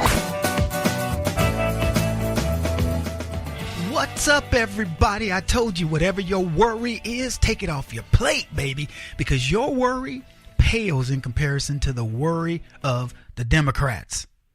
Yeah. Welcome to the Kevin Jackson Show. kjradio.com. So glad you're with me. The Democrats worried. They have a reason to be worried. Barack Obama proven again to be the biggest liar on the planet. I didn't do anything mess with the FBI. Yeah, you did, boy. Yeah, you did. The boy bungler is what I call him, the boy bundler. Bungler? What I call him? It was something like that. Whatever. When we were during the break, I said something funny.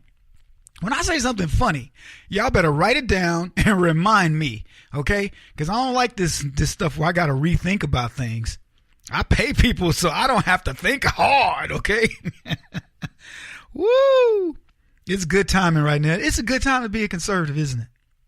Donald Trump said it. He said, yeah, we caught him. We caught you dirty Democrats. We caught you. Yeah, we're sleuths. We're like sleuths. We caught you. Democrats are always messing with stuff. I was talking earlier in the previous hour in the broadcast, and I was talking about Pepsi. Pepsi wanted to make Lady Doritos. Really?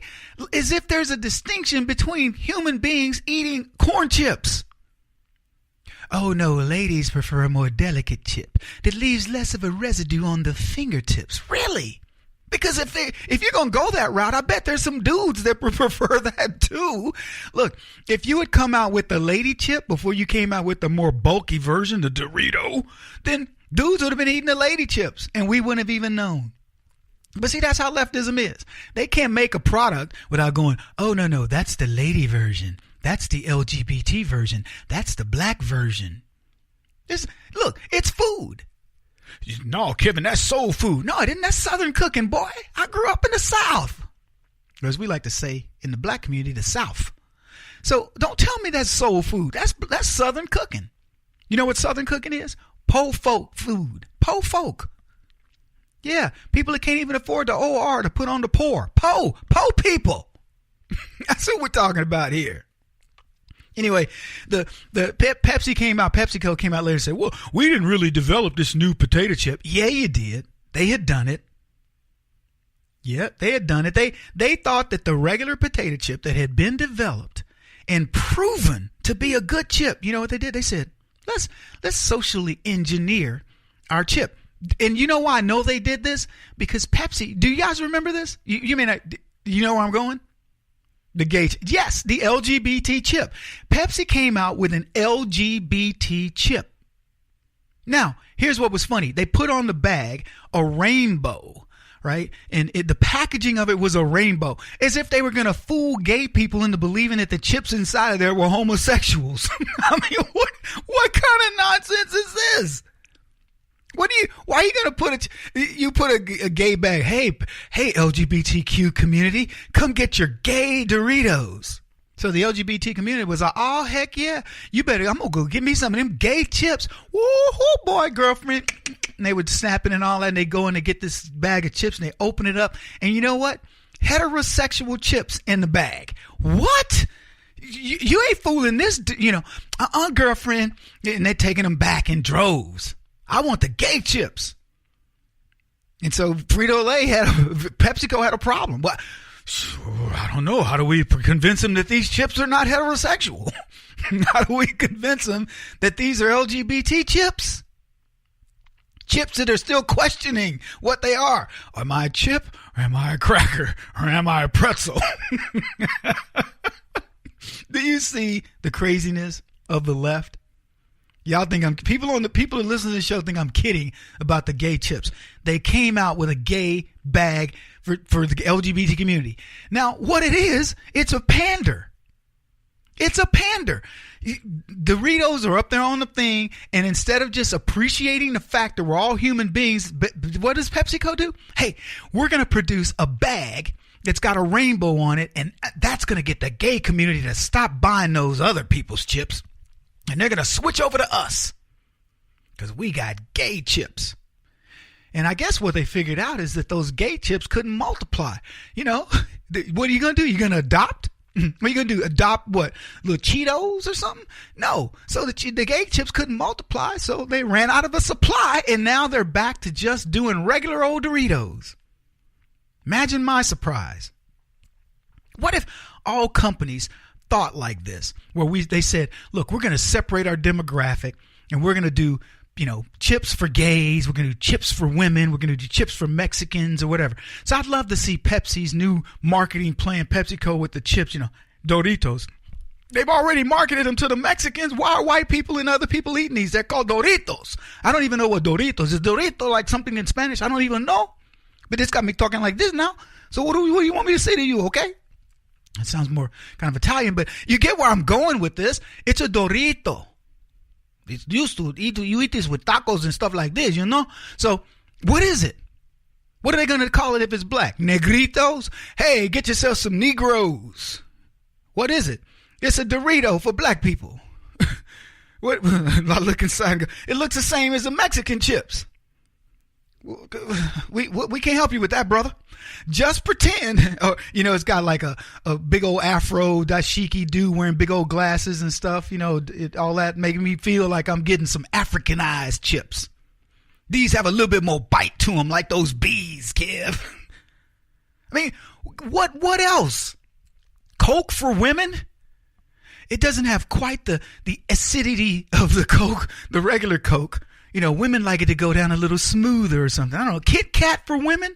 Tide for women? No, you can't say Tide for women because that's already for women. Right? Wink, wink. Yeah, you get what I'm saying. What do you want to market? Why would you market something that's not to the masses? It's like Subaru. Subaru says, they sell lots of cars to gay people, and they say things like, Subaru, you remember your life experiences in your Subaru. Pfft, whatever. You remember your life experiences in your Honda. Don't try to make it out like Subaru is where people live their lives. Oh, your Ford pickup gives you a life experience. I've seen country songs written about it, so don't tell me. On the back roads with my old Ford pickup truck. Don't try to make it like Subaru, it's the car for gays. What does it do? It makes it for gay. Is there like something sitting in, like for a dudes, it's like a big old, something sitting in the middle where you sit down and just kind of nuzzle into it and go, that feels so good. Okay, let's go. It's just crazy. Anyway, we got a lot to talk about today, folks. I'm glad you're here. This is the Kevin Jackson Radio Show. Do you owe back taxes to the IRS or state? The secret to avoiding the IRS nightmare is to seek professional representation.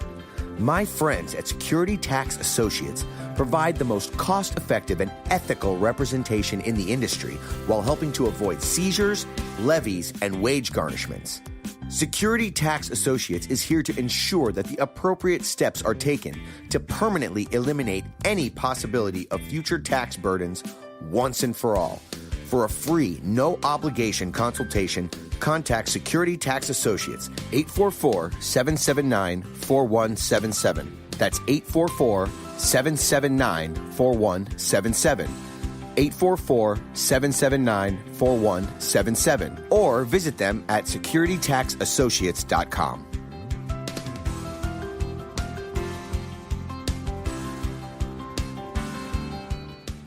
Beth Cook Moranville, author of Closer Than Your Breath, a book of hope. Hope, that wonderful, wonderful 4-letter word that you may feel completely out of. I wrote this book to give you great hope. It's not too late. If fetal position is an all too familiar place for you, I understand. If the next 60 seconds are too long, this book is for you. Wherever you are right now, whether you're dealing with divorce or death or sickness, take hope. You are going to make it through this pain. Don't roll your eyes. I've walked this road and I know it. The best is yet to come. Closer Than Your Breath, a book of hope from author and speaker Beth Cook Moranville, can be found on Amazon.com or Kindle.com. For more information, visit closerthanyourBreath.com or on Facebook at Closer Than Your Breath.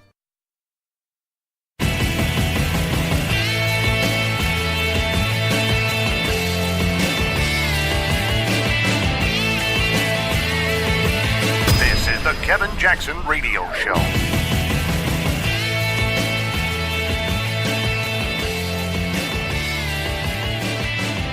All right, everybody, welcome back. Let's do some tweets.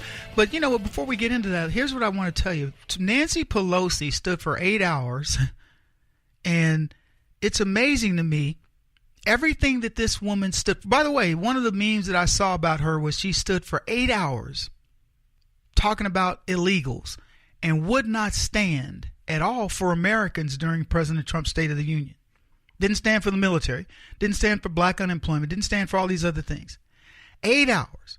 Didn't stand for the 1.3 million military people we have, in the military right now, some of whom are deployed. 50,000 homeless veterans. Won't stand for 15 million children in poverty. Won't stand for 22 military suicides, killed, people that are dying every day. 500,000 homeless Americans, black people who are overly incarcerated, won't stand for all of the different ills of society that we are currently experiencing, but she will stand 8 hours to talk about illegals and use little kids as the backdrop of, little Marquez from Guatemala, my son wants to be him, my grandson. I couldn't believe she said that. I thought, how silly of you to say something so insane that your child, a white child, has been made to feel so guilty that he wants to have brown hair and brown eyes and whatever else little, size 14 feet of 3-year-old little Marco from Guatemala. How crazy is this? This kid's got an identity crisis and his grandma's feeding into it. You're exactly right. You could be a little brown baby and be so much more cuter. Really? How about you just enjoy being who you are as a baby, as a human being? You could appreciate Marco's whatever it is. I mean, that's like seeing some, handsome guy. I got a buddy, Kirby, super good looking guy. I mean, you go, wow, Kirby's a good looking guy. If you go somewhere with him, believe me, you'll know it because the girls are just crazy about him. And rightfully so. He's a good looking guy. But, I don't sit around going, God, I sure wish I was Kirby. I just kind of liked hanging around him. There's lots of fallout, if you know what I'm saying, Yeah, but, so what are you talking about? You're my grand, using that as a thing. And all these examples of people, all he wanted is a little dream, an American dream. Yeah, what about all the people who've been killed by these clowns? Killed by MS-13 gangs, killed by illegals over here, living under the radar, as they like to put it, drunk drivers, committing other crimes. Who knows? What about them? What about the ones who've been killed? I know ranchers who've been killed. I know individuals who've been killed because I do this immigration event almost every year, and we talk about these stories, and it's harrowing. Somebody said, why don't you put a brick, when you build that wall, you put a section in that wall for everybody who's been killed by an illegal. How about we tout them? Nancy Pelosi stood for 8 hours. By the way, after having voted to give Donald Trump his budget that did not include DACA, she stands for 8 hours saying, oh, wow, it should have included DACA. But I did vote for it. She voted for it because she was in a rock and a hard place. And she thought that this little stunt was going to do something more for her. It was going to do nothing because she'd already gotten her buttocks kicked. Welcome to the party, Hillary Clinton said to Nancy Pelosi and Chuck Schumer. You want to know what it feels like to get your butt kicked by somebody you underestimated? You just did it. How many other things could this woman have looked at? The number of kids who aren't getting into college because some dreamer is, the number of jobs lost because some so-called dreamer has taken that job, or some other illegal. Lives lost. Other services that aren't available to Americans. They're burdening every aspect of our system. I'm not just talking about the dreamers. I have sympathy for people, for kids whose parents have made bad decisions and brought them to a country illegally, and these kids don't know anything about it, or they do feel victimized because they understand, you know what, I'm not legal. I don't know if I can come out of the shadows. If you tell me, Kevin, you shouldn't feel anything for them, I'm going to tell you you're heartless because you should feel something for them. I'm not shifting on this idea. I'm looking at it from a human being perspective. What if my parents had done it? They probably felt like, I'll do anything to get over there. It's a better way of life. We'll let the chips fall where they may. But the chips have fallen onto me. You don't think we should address that? Of course we should. But we're not going to give them away. We're not going to say, okay, well, your parents made a mistake, but so you're okay. No, you got to get in line. You got to come out of the shadows and say, you know what? I didn't make this mistake. My parents did. And if somebody if the Democrats aren't saying to these dreamers, look, we got your back in terms of this, shame on them.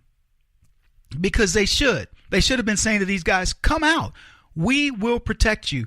The president is a reasonable man. He understands this. They're not saying that. He's proven that he's a reasonable guy in this respect. Proven it. And they don't care.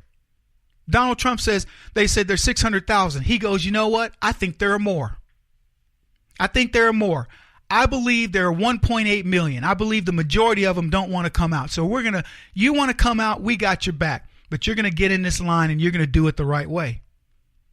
And you know what we would create? We would create 1.8 million people who are now in this country doing it the right way, who have an incentive, who say, you know what?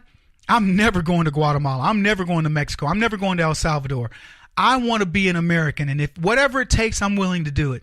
You're going to bring people now with work ethic who then go back to their families and explain what's going on. And they're talking to their grandmothers and grandfathers and uncles and aunts and saying, you know what? I'm going to do this the right way. I'm no longer going to have to hide in the shadows. I'm going to apply myself. That's an American I take. This is an opportunity for us. This is an opportunity to take something that the Democrats have said they're going to do. Donald Trump would own immigration. I'm the one who brought you here, the Republican Party, not the Democrats. But any Latino that is looking at this has to be looking at this and saying, wow, he did this. Oh, the Democrats have an ulterior motive. They want to bring everybody else over for votes. But the people who are over here who get it will change their, they'll go, oh, I don't care about bringing over Uncle Julio and all that.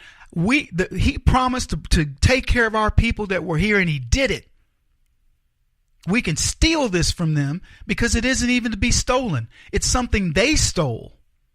And they stole it not for the right reasons, not because they care about the Latino community. They stole it because that's what they do.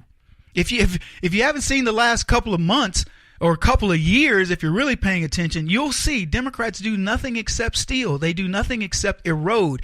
Everything they touch turns to, let's all say it together, turd. So this is a great thing. And Trump knows it.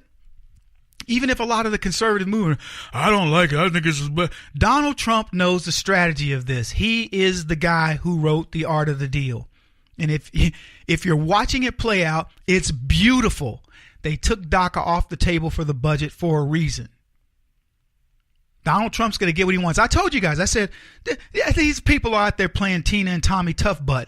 They are not going to get what they want. Donald Trump's going to get his budget. It's going to be a 2-year budget, and he's going to get DACA done the way he wants to do it. And he's going to get his border wall, and he's going to get all, the no chain migration and all the other stuff too.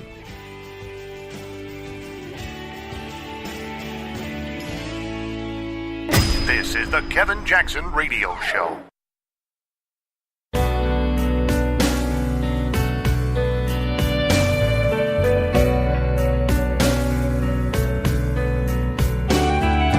This is the Kevin Jackson Radio Show.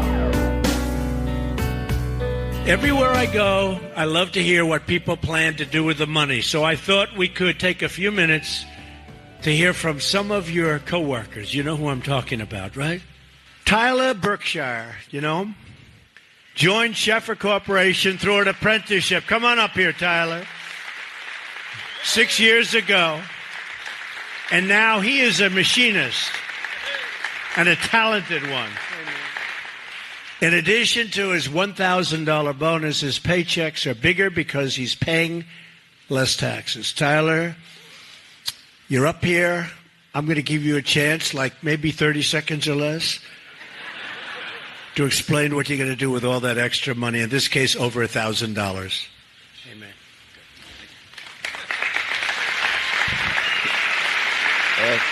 Thank you, Mr. President. And with the tax cut and the bonus, I will be trying to save up money to start a family and eventually get a bigger house. Oh, so I like that idea. Yep. That's good. And I appreciate all your hard work that you've been putting in, and all your Rob Portman and everybody else. Yeah. So just want to say thank you. I appreciate it, Tyler. That's beautiful. Beautiful job. Thank you, Tyler. Beautiful. Gotta love that the workers are getting their money back and telling people what they're going to be doing with it. I love that. Welcome, everybody. Kevin Jackson. It's the Kevin Jackson Show. I love the idea of ordinary people just, it's not about buying a yacht or buying a Ferrari. These are people that are doing the basics, man. I can put my kid in summer camp. I can, my wife can get her hair done, or my brother can get his feet massaged or whatever. You know what I mean? These are just ordinary Americans giving their reasoning, the things that they can do that they couldn't do before because they got a little bit more money back in their checks. And my hope is that many of these people save and start planning for bigger things, planning for big vacations, for expanding their families, for expanding their businesses, and so on and so forth. That's what Donald Trump's tax plan has been able to do. It spurred the economy. And here's the thing, the left, they hate this. They really do. Nancy Pelosi obviously said that these are crumbs that these folks are getting. There's a picture circulating of her house. I don't know if you've seen Nancy Pelosi's house. It's absolutely stunning. If you were going to have a little plot of land in San Francisco, and that's the spot. If I were going to claim, let's just say this, if it's a zombie apocalypse, I'm going right there. I'm going to take over her house, and I'll keep the zombies out. It's gorgeous. And it's easy to figure out why she sees it as crumbs. And I've said this. When you don't have to do anything to make money, it seems like crumbs. I remember as a kid, when I would get my paycheck, I made $3.15 an hour on my first job. That was minimum wage. And I remember as a kid calculating when I went to buy something, that's an hour's worth of work. That's the way I look at it. If something, because I wasn't getting, $3.15, you're bringing home $3, you're bringing home $2.75. So I would go, okay, if something cost me $3, I would go, that's over an hour of work. Or just for the sake of discussion, it's an hour of work. And I'd ask myself, is that thing worth an hour of my time? And it was funny, when you start asking it that way, you get very tight with your money. And I'm glad I did that. I'm glad I went through that little exercise. And so when Nancy Pelosi, somebody says you're going to get $1,000, I don't think of it as $1,000. I think of it as how much time would it take me to earn that $1,000? That's part of my life back. There was a silly movie with Justin Timberlake where I think it was called In Time or something like that. And everybody, the way you lived was you had a amount of time. You could get more time put on your clock. And so aristocrats could live thousands and thousands of years because they just kept putting more time on their clock because they had the money to do it. But if you were poor and you were running out of time, you had to go to work. You had to get somebody to loan you some time, get it back to them, and so on and so forth. And people would kill you for your time. It's an interesting concept. Well, not a great movie, but it was an interesting concept. So when you get that $1,000 back, it's not the $1,000. It's the amount of time you would have to do something else in order to get that. And Donald Trump, in effect, the way we measure, he gave people time. So it may be $40, but that $40 says to somebody, I just gave you 2 hours. 2 hours every paycheck. But regardless of the number, 2 hours a paycheck, 4 hours a paycheck, 10 hours a paycheck. The question is, what are you going to do with your time? And the bigger question is, who gave you back that time? So maybe it's 2 hours more you can spend with your kids. Maybe it's 2 hours or 4 hours more you can spend with friends. Maybe when you put it all together, it's a week you can spend with your mate or whomever, right? It's now your choice. And that one thing that we don't get, folks, that everybody, the time is the same amount for everybody. A second is my second. It is for you too. Now, we don't know how many seconds we're going to have, but we know a second is a second. And what Donald Trump is giving people with this money is he's giving you back the most precious thing you can have. And what people should be asking themselves right now is, what do I do with this recovered time? How do I make the most of it? Some people may want to make it a business. Some people may want to do other things. I don't know. But do what you will. Make it the best. Let's see what Nancy Pelosi and the Democrats have to say about this windfall for GM workers. Have you seen this? Yeah, happy workers in the auto industry because a $7.3 billion accounting charge pushed General Motors into a $3.9 billion loss for 2017. But without the expense, the company posted record per share earnings. So this means, excluding these one-time items, GM made $9.9 billion, $6.62 per share, the highest since leaving bankruptcy in 2009. The earnings beat Wall Street estimates. Analysts said they expected it to be $6.33 a share. Full revenue, $145.6 billion. Why? The change in the U.S. tax code forced it to write down accumulated losses that it used to avoid income taxes. So their assets went from $33.6 billion to $24 billion. Now, it sounds like that's bad news, but since the rate fell from 35 to 21%, the losses were a lot less. Thus, 50,000 GM workers are going to get $11,750 profit sharing checks later this month. Not $1,000, not a $2,000 bonus, not a $3,000 bonus. 50,000 people are going to get almost 12 grand. Now, I'm sure in Nancy Pelosi's world, that's still not a whole lot of money. All right? But I believe for most of us, that's buying back a lot of time. See, that's a really nice vacation. That's an addition to your house. That's paying for the new baby. That's a lot of cheddar. Now, why did it happen? See, GM had 2 good years under Barack Obama. Earnings were based on bankruptcy, though, and the $10 billion profit that they'd gotten from loans from the government. But last year, GM had a whole new reason for optimism. And they said it in their annual report. And I read you this. Results were driven by strong performance in North America, improvement in GM International, led by strong equity income in China, a return to profitability in South America, and sustained growth of GM Financial, and an intense focus on cost. Now, where's that strong performance in North America come from, folks? It comes from consumers who have jobs. And few can argue that Donald Trump's trade policy with China strengthened GM's position there. So like America, GM had a stellar 2017. But how does it feel about this new thing,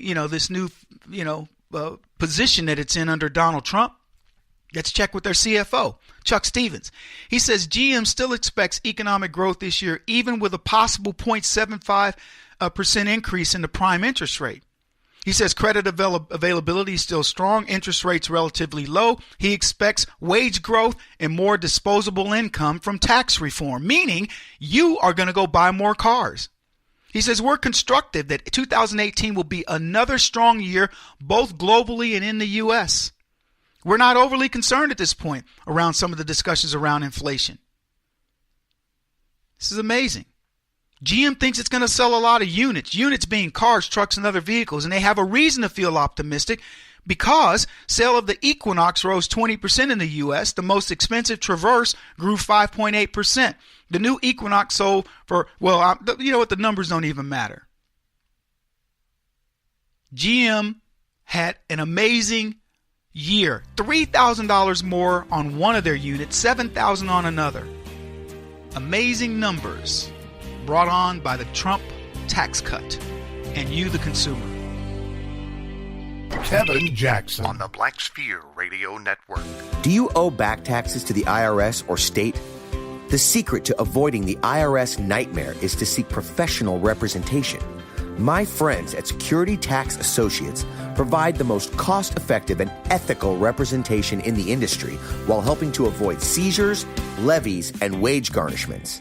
Security Tax Associates is here to ensure that the appropriate steps are taken to permanently eliminate any possibility of future tax burdens once and for all.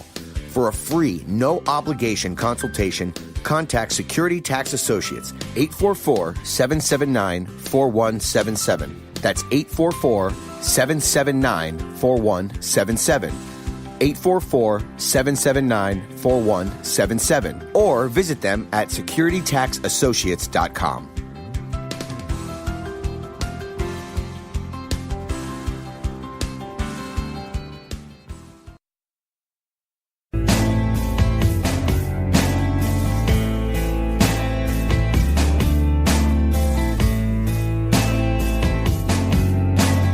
Putting an end to identity politics. This is the Kevin Jackson Radio Show. Welcome back, everybody. Kevin Jackson here. Oh, man, we are wrapping up what I think is an amazing day in radio. I'm just speaking strictly for myself here. You be the judge. You can be the judge by contacting us at 844-551-8255 or going to kjradio.com. We've talked about all kinds of stuff. GM, pardon me, giving 50,000 people almost 12 grand back. Why? Because of Donald Trump, baby. You know, we talked about Lady Doritos. We took caller questions. We talked about Sweden deporting the wrong dude, deporting a guy who's wanting to build a business. We talked about Joe Biden and how I believe he's in a crazy sort of way. He actually believes and sides with Trump. We talked about all the nonsense that's been going on with the FBI and what more we've learned. And guess what?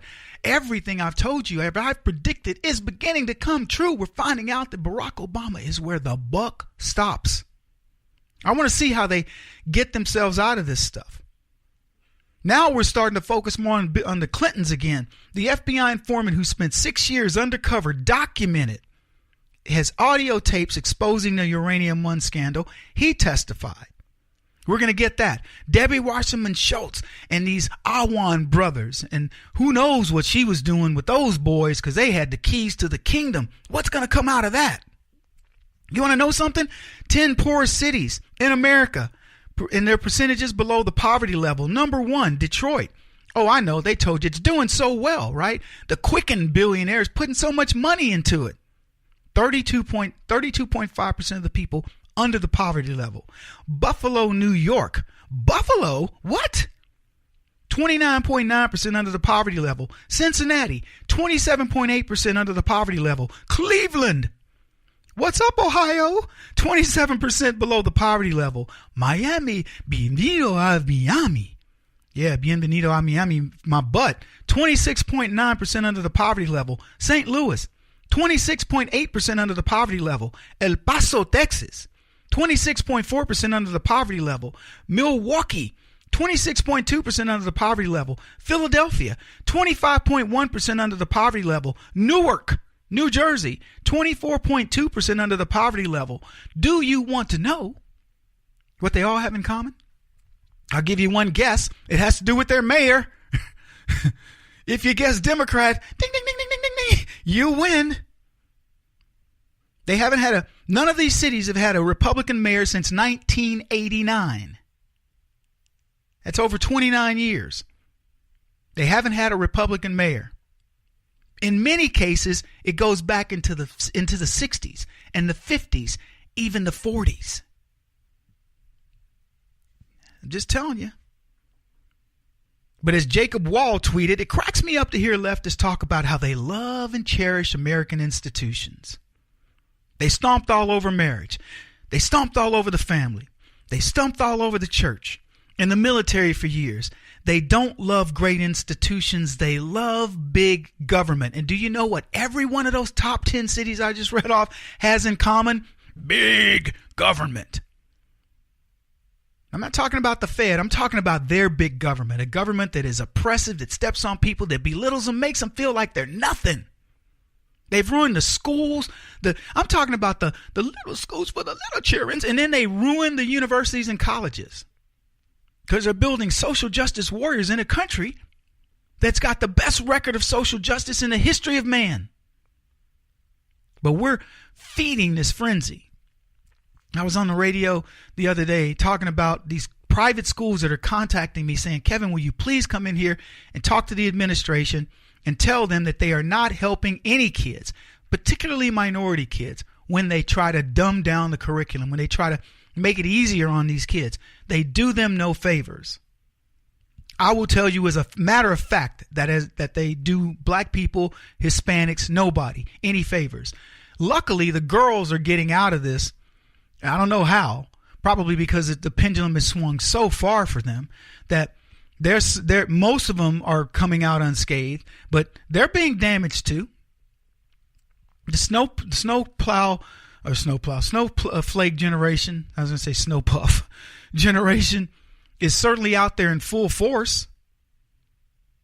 They hate institutions. They hate marriage. They hate. Joy Reid tweeted that. After Donald Trump's State of the Union speech, she made the comment What was it about? It was about, what did she start with? She said it was about God, not God. She said something church. Yeah, so God. Church, family, military, police, national anthem. As if those were bad things. And I said, so what? Okay, so that's what Trump's speech was about. They called it dark in some cases. It's a dark speech. What means a dark speech? Those 5 things are considered dark. Church, family, military, cops, and the national anthem. Everything that shows a pride in your country and going back to your family, and the core of that family being the church, that's what they can't stand. She was upset that that's what Donald Trump focused on in his speech. That's all it was about. Oh, well, it was also about the economy. It was also about our foreign affairs and our trade policies and bringing jobs back to Americans. I think I heard some of that too. But just the idea that that's what she focused on. Bill Mitchell said this, even on the Twitter thing. He says, they block us, they censor us, they spew fake news all day, they concoct fake polls and hyperventilate with nonstop fake outrage, but we still kick their butts all day long. And he's 100% right. Unbelievable. Here's a tweet from Larry Elder. He says, the left, including Black Lives Matter and Barack Obama, used to complain about law enforcement's alleged institutional conduct. Suddenly, the same lefties believe the FBI and DOJ are above reproach. Criticizing them is an attack on democracy, they say. Really? The same people that criticize the police, by the way, go check out bleedingbluemovie.com, coming out this summer. One of the projects of this team, changing the way people view police, and by the way, changing the black vote to us. You want to know who's responsible for moving a big percentage of those black people that now have doubled their support for Donald Trump? You're listening to his voice. Larry Elder, Alan West, Star Parker, Burgess Owens, many others out there doing the same thing. We're the reason that these people have finally said, you know what? I can get a backbone. They've been listening to me for 9 years say the same thing. You know what they write to me and say, Kevin, if you are nothing, you are consistent. If you're nothing else, you have never backed down. You don't back down. And you know what, man? You gave me strength. By the way, many of you white folks do that too. You write me the same letters. We are responsible for that number. And that number is going to double again, I'm telling you right now, because we have the projects to make that happen. And if you're listening to the sound of my voice and you are trying to figure out what to do with that little expendable money that Donald Trump gave you back, go to theblacksphere.net and donate to it. Or go to the bleedingbluemovie.com and you can donate to the movie. Because all of these projects have one singular mission in mind: truth. And that truth is the reason why we're able to make things happen and move these numbers, move the needle, if you will. Paul Sperry was talking about the FISA court documents in a tweet. Look, I don't need to go back through this stuff. It's been amazing to watch how the left has tried to play cover up. They've tried to blame Russians. They've tried to now make heroes out of people like Peter Strzok. I saw an article just recently where they tried to make Comey out to be a good guy. The FBI really liked him. A year ago, they did a thing with all the people, and they put in, they put all the FBI agents put in the thing that said, we really like Jim Comey. He's our friend. He's our buddy. That's what the MSNBC wrote this article, a puff piece for Jim Comey. I'm going to go into more detail in it another time. We're not going to have time today. They did the same thing with Peter Strzok. Oh, you know what? It looks like he was against Trump, but he was the reason why this happened with Hillary. They're trying to play the game. They're looking for any safe place to land. The leftists are. Because there is no safe place. They're corrupt to their rotten cores. And you stayed the course because you know what? We're not ideologues. We just want what's right. We've always asked for what's right. The Republicans, they green-lighted their own memo. They green-lighted the Democrats' memo. How many Democrats voted for the Republican memo? Bunch of naysayers. No, don't show that memo. We not only said show our memo, we said show theirs. Let the truth shine. They're liars. They're lying to you no matter what they tell you. And I'm not talking about it. I'm not trying to pit Democrat against Republican. I'm telling you, look for the liar and look for the truth. Because whatever side that lies on, I'm going to go to that side. That's what you would do too. I'm going to have to leave it there today, folks. Good talking to you. He won't stop until he's the top-rated radio talk show host in America. What kind of weird competitive freak are you? This is the Kevin Jackson Radio Show.